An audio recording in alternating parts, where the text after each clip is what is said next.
Chosen ones, you were never meant to be part of the briefing.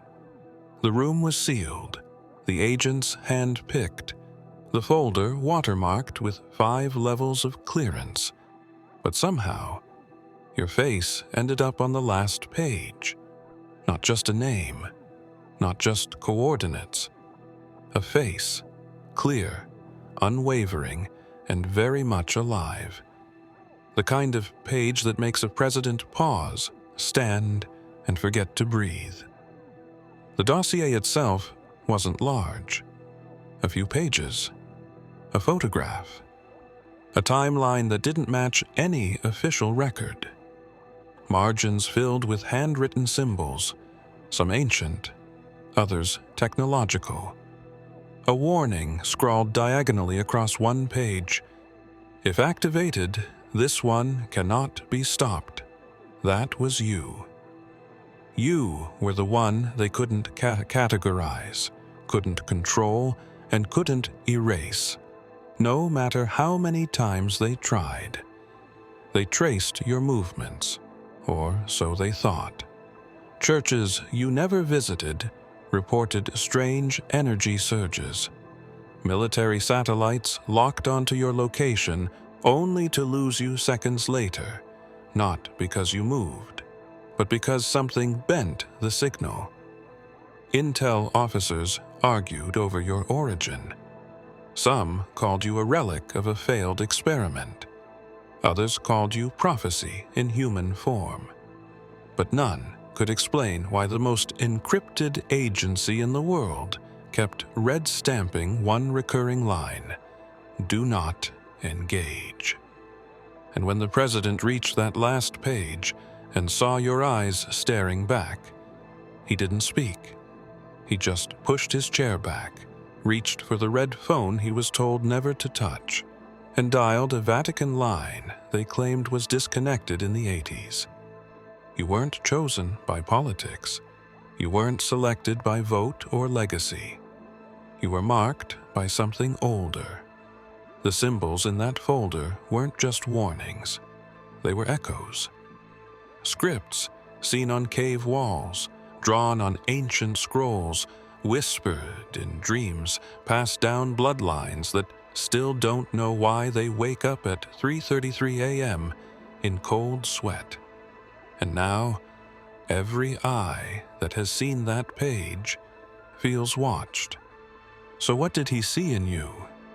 That question has them trembling in boardrooms, watching the skies for signs, and digging up files they swore were burned. He entered the chamber 2 minutes late, which was already a disruption. No one was supposed to be late for this kind of meeting. 6 men in suits, 4 screens displaying live satellite feeds, and 1 leather folder sitting in the center of the steel table. No labels, no seals, just weight. The kind that pulls everyone's spine a little straighter the moment it's in the room. He didn't ask what it was, because the room's silence already told him it wasn't something you question. You just receive.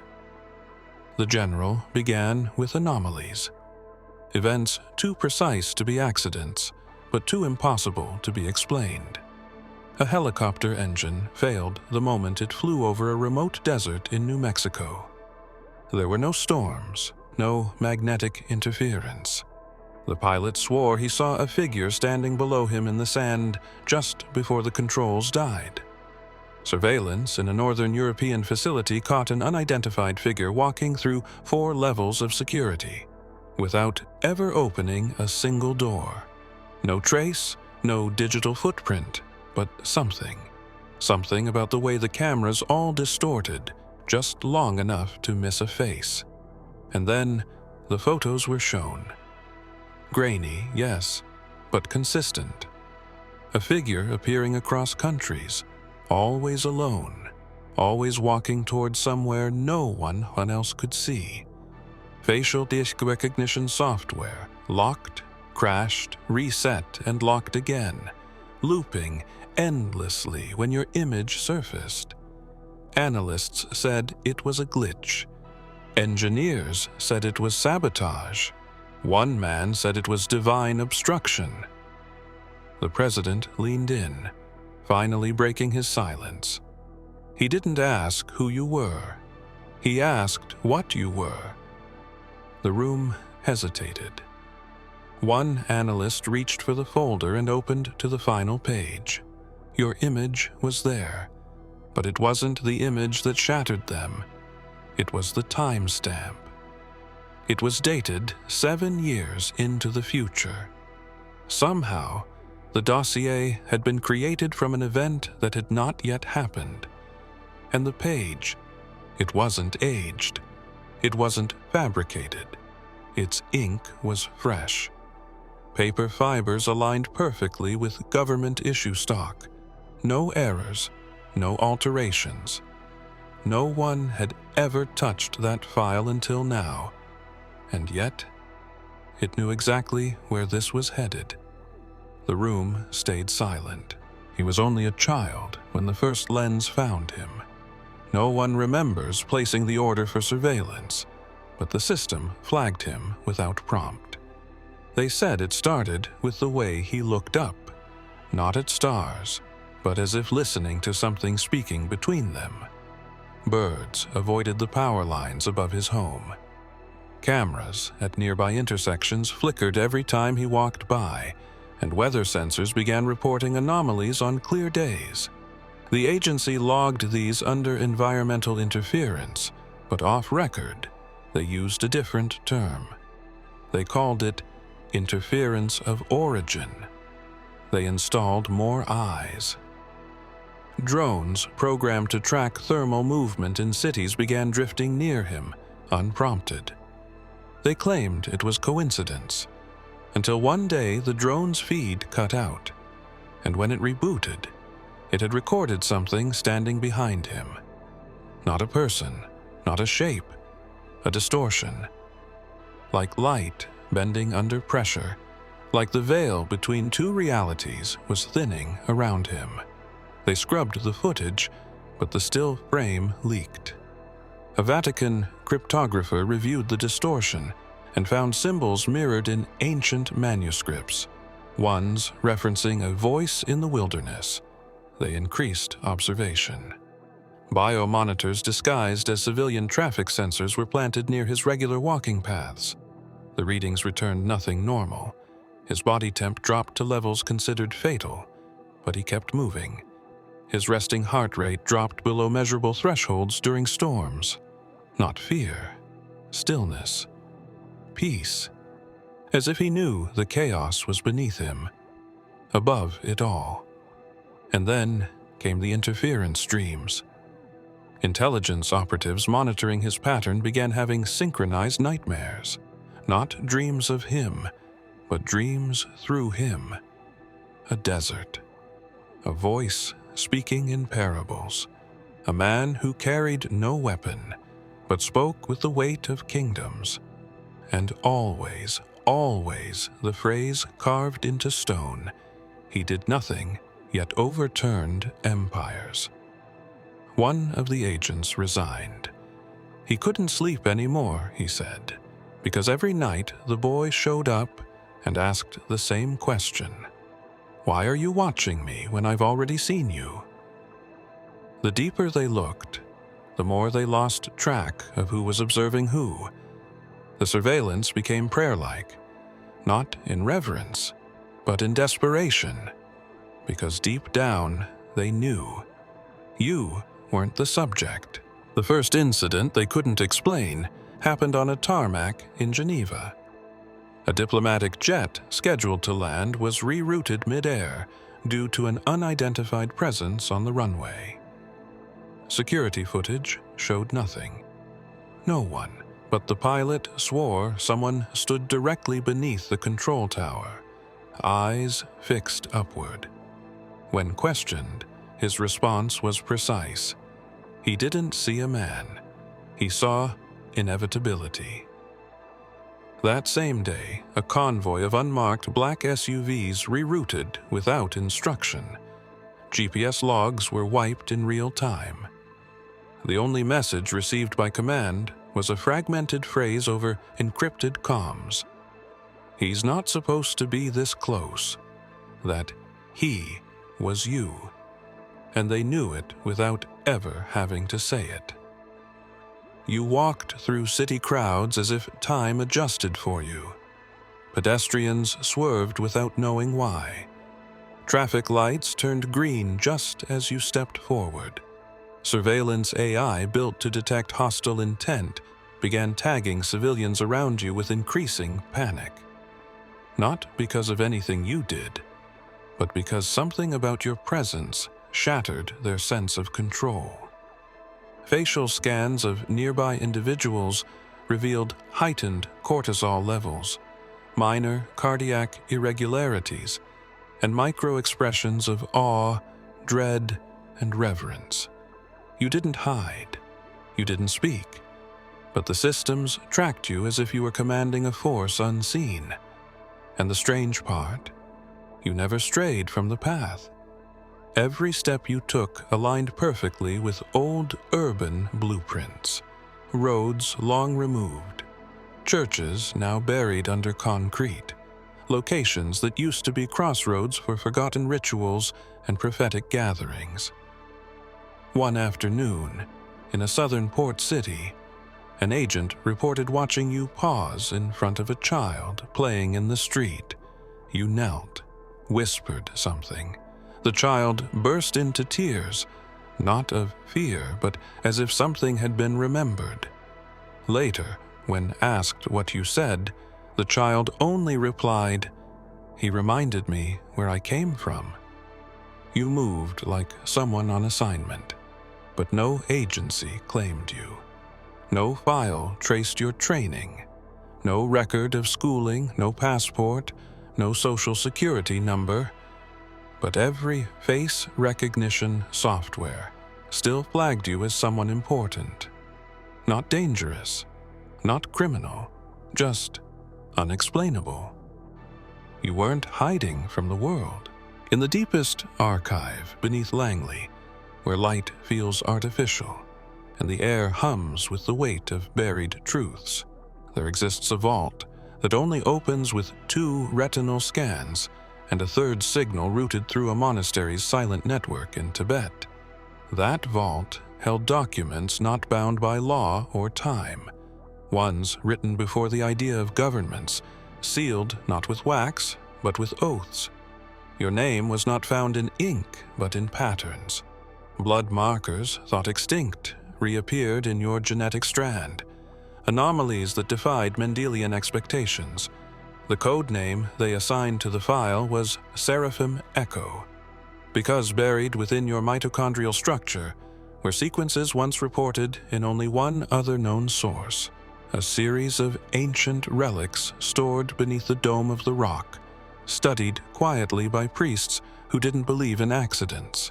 When overlapped with theological data, one phrase kept returning, etched into prophetic scrolls translated across languages and eras, the image of the unseen sent in flesh. They ran the samples again and again. Each time your blood told a different story. It behaved like memory, not a chemical compound, but a recorder, holding moments from other lives, other places. In one test, your cells reacted to Hebrew blessings spoken in silence through thick glass.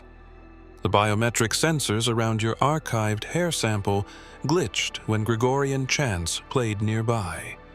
And when one brave analyst whispered the Aramaic phrase once spoken by Yeshua himself, Talitha Kum, the oxygen levels in the room shifted. It was as if something breathed again. They never told the president this part. They buried it under layers of encryption, marked as theological interference. But those who saw the raw data didn't sleep for days. One wept.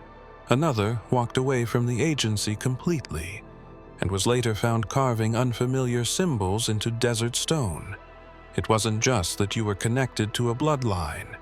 It was that the line had never ended. The myth of interruption was false. The plan had never failed.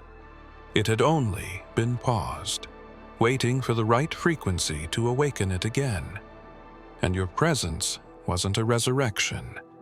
It was a continuation, an unbroken covenant that no nation could claim. But every power now feared would awaken on its own terms. They don't address you publicly.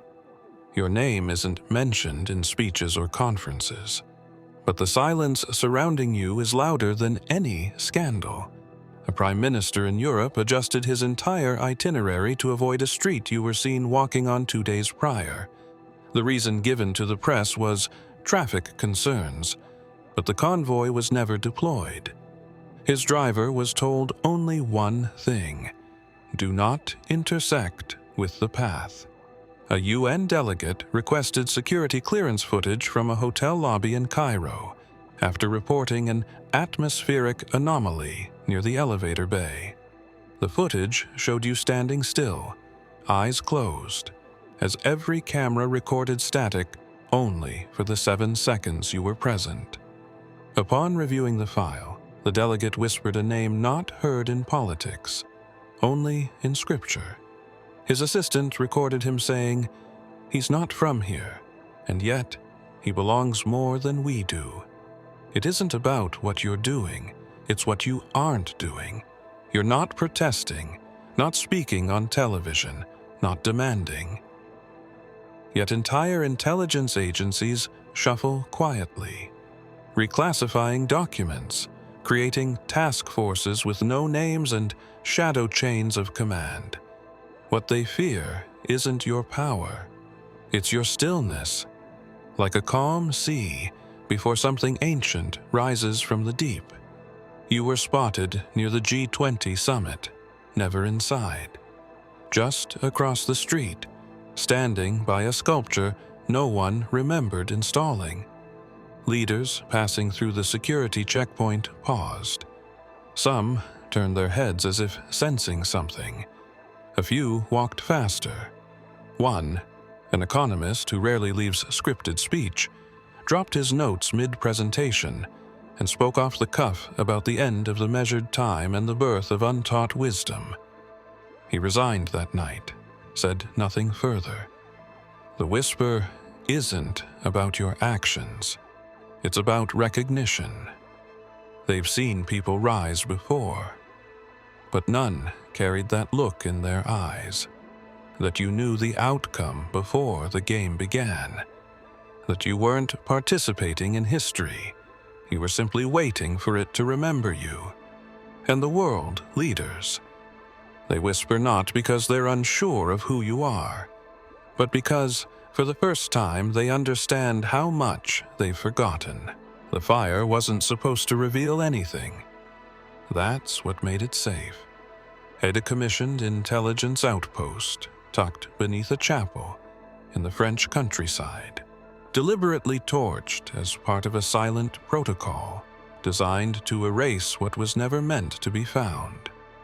But when the flames died and the teams arrived to assess the damage, they discovered something impossible: a parchment that hadn't burned, not even curled. Resting atop the charred stone altar, untouched by heat, marked only by coordinates and symbols predating language. At first, they thought it was a hoax, until the ink, traced under ultraviolet light, reacted like living tissue. Under the microscope, it pulsed, like a heartbeat, like it remembered something. The location on the map led to a forest once considered sacred by an ancient people who vanished without a trace.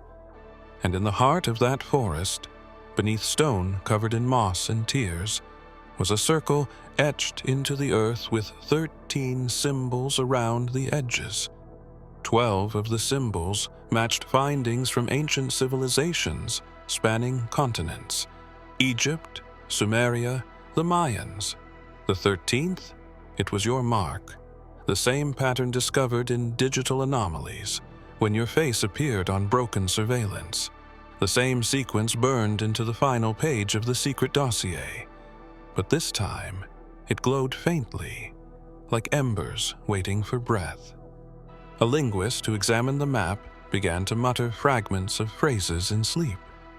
She didn't know Aramaic, but her recordings matched word for word a passage from an untranslated scroll found near Qumran decades ago.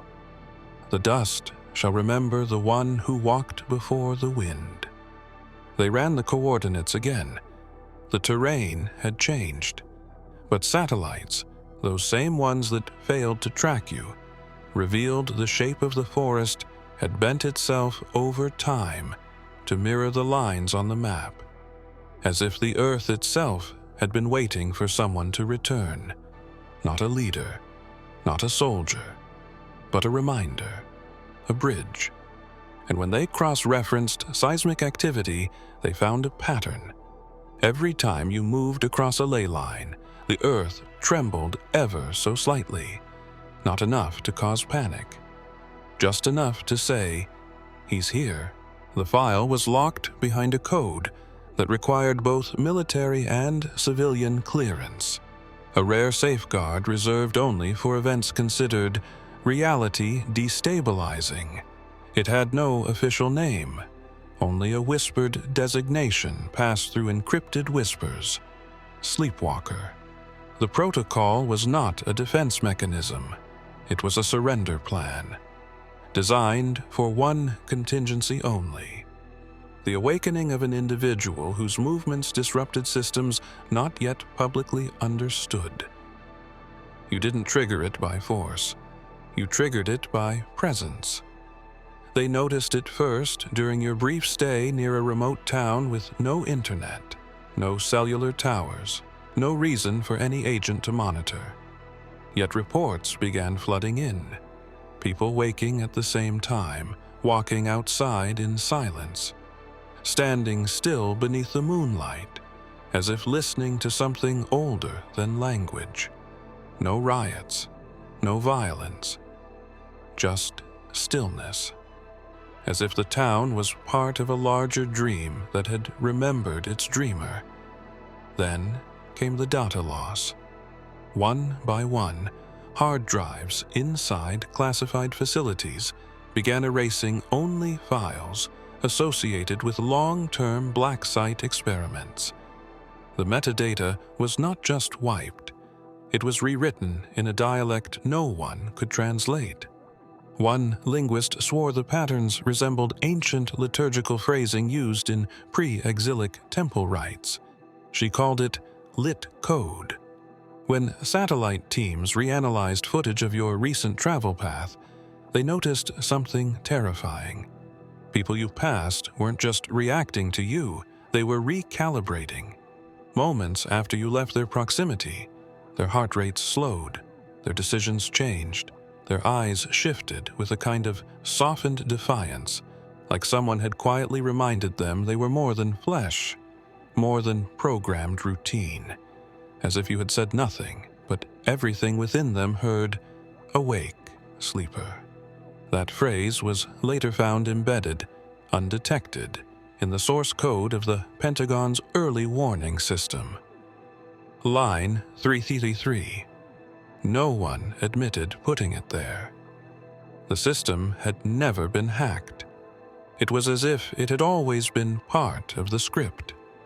They activated the protocol in secret, shut down projects, relocated assets, rerouted power grids, not to stop you, but to buy time. Not because you were a threat, but because they couldn't calculate what would happen when others like you began to stir. And in their panic, they forgot one thing: you were never asleep. He was a general, not a mystic.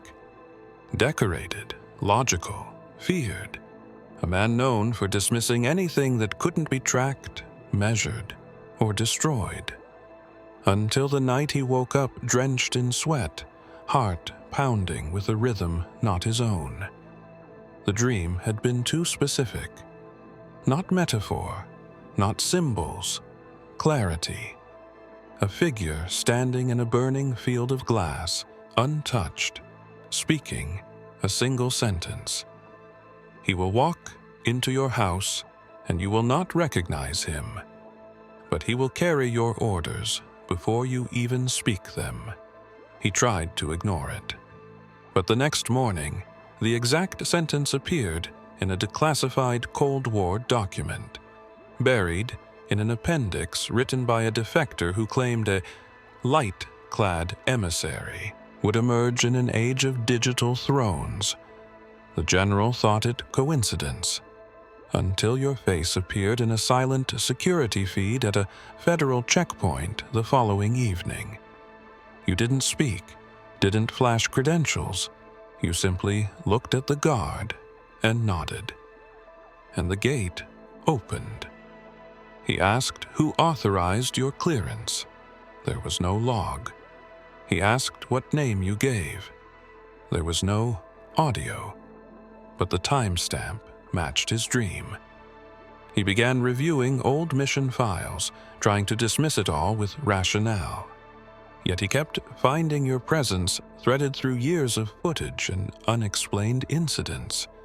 Always just out of frame. Always right before a system crashed, or a soldier resigned, or a scientist admitted they'd lost faith in everything they believed. That's when the general snapped. He returned to the base chapel he hadn't entered in decades, sat in the back, whispered a name he hadn't said since childhood. Yeshua. The moment the name passed his lips, the power in the base cut out. And when it returned, the security feed showed one frame of static. Then your face, eyes closed, with ash swirling behind you like a crown of silence. The general stopped asking questions after that. He started writing letters, not to command, but to his children. Letters that warned of a time when someone would walk among them, not with answers, but with presence. A presence that couldn't be explained, only remembered. And in his final note, unsigned, he left one line written in trembling pen. He didn't need my permission. He already had my surrender. There was a room buried beneath a forgotten museum in Prague, sealed not with metal, but with resonance. The entrance wasn't visible to the eye. It responded only to harmonic frequencies derived from a sequence of tones first discovered in an ancient monastery.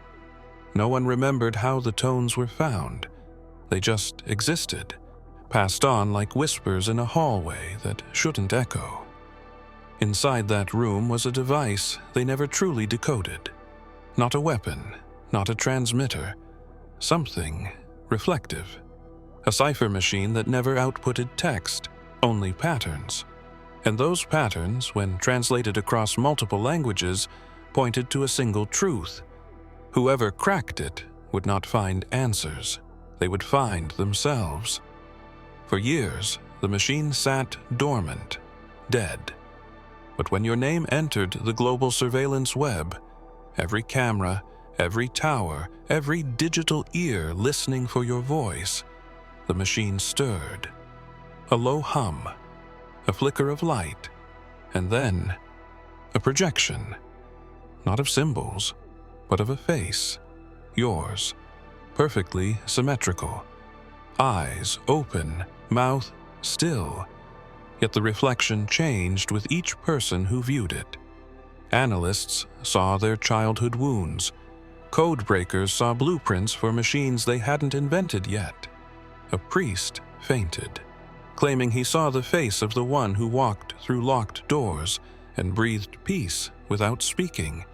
Each reflection was a confrontation, and still your face never moved.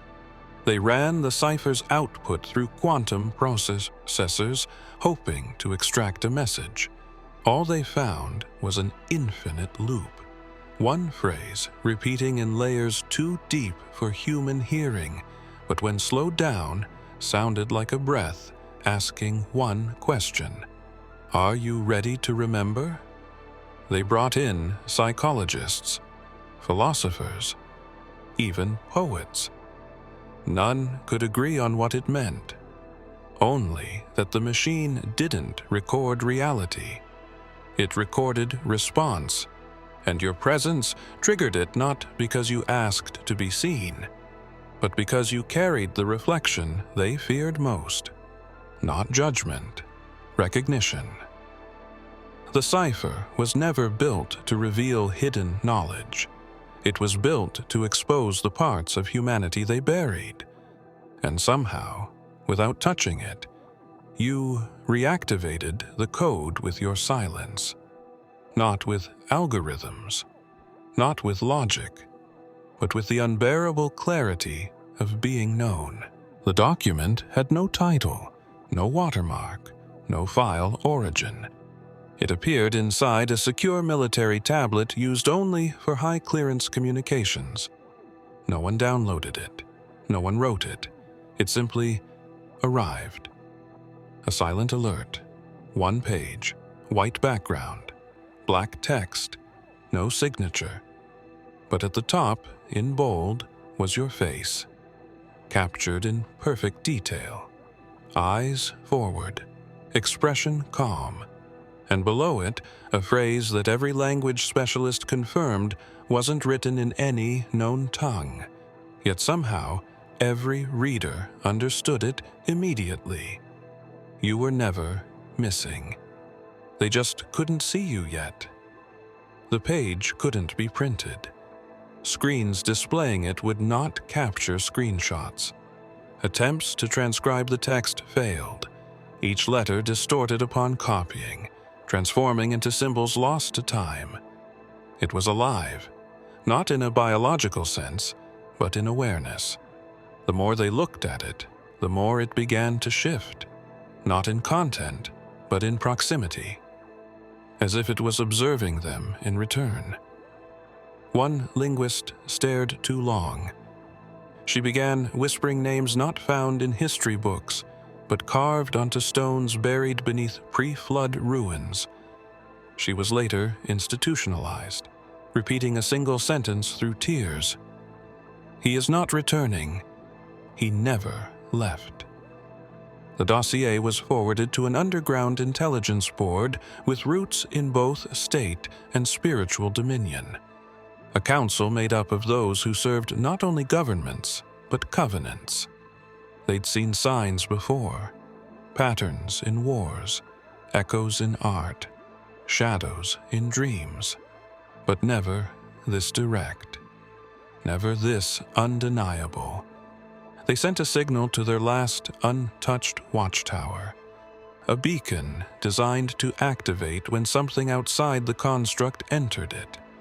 The tower responded, not with warning, but with reverence. The last page of the dossier blinked once, and a second image appeared. It wasn't your face. It was every face, layered, stacked, multiplied beyond count, as if you weren't one, but the reminder of all. The thread they tried to cut, but kept reappearing in the weavings of history. The last line on the page shimmered, hard to focus on, as if hidden from sight on purpose, and it simply read, "When they close the book, I will still be standing."